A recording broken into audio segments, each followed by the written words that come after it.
Many people in America think that their pranks are just that, pranks that don't matter to the Lord's house, and that is untrue.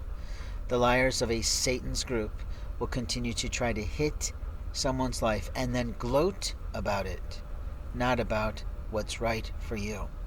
You see, what's right for you is when you follow the lead of the Lord.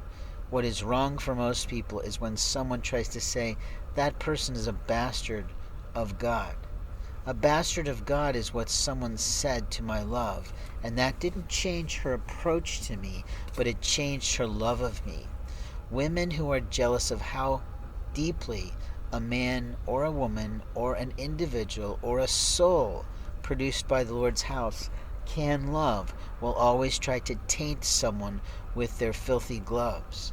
Filthy gloves is something we have to think about, because in the olden days, when we had duels between men, they would walk up, pull off their white gloves, or whether they were really clean or not, and they usually were, and slap someone in the face. And that would begin a repartee, a conversation that could end up with duels at dawn. But we saw the comedy of that concept in The Three Musketeers with several folks, including Charlie Sheen, and that's not the problem today. What the problem today is that people don't think about what they're doing and what they say and how it ruins God's play.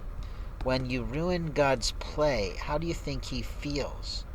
Who died and left you the Lord Most High is what most people in a church find quite unreal, because they want to presume they know Jesus, they know who's right for who. They want to matchmake and not allow you the right to be you. In America, we have rights, but there's always a man, always a woman that wants to take away God's plans for his own selfish nature, his own desire to win, his own need to sin. And if you're needing to sin on someone else's life because you just don't want them to win in their way, or what you envision is their way, you've just ruined your own opportunities in life.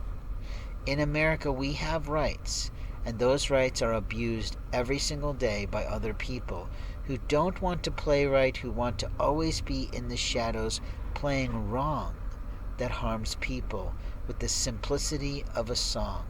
The simplicity of a song when a man is asking a girl to marry was not easy to be sung by someone who's not a musician, someone who's not a singer, someone who's not really a poet and doesn't know it. The truth is that God is in every aspect of a person's love, because unconditional love, agape love, is the one that forgives, the one that is real, the one that the Lord gives us with zeal. But there's always a sinner from Satan's house that wants to taint true love. And true love is when a man and a woman find each other despite the challenges, despite the relationships already in play, and it waits itself out day after day.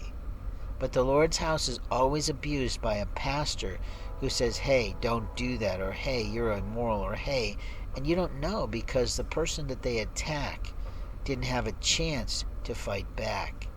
A pastor uses his authority in an abusive way, and people just say, hey, he's of God. He's not. He abused something the Lord was doing. The Lord was rebuking him for his arrogance, not the woman that he chose to piss on.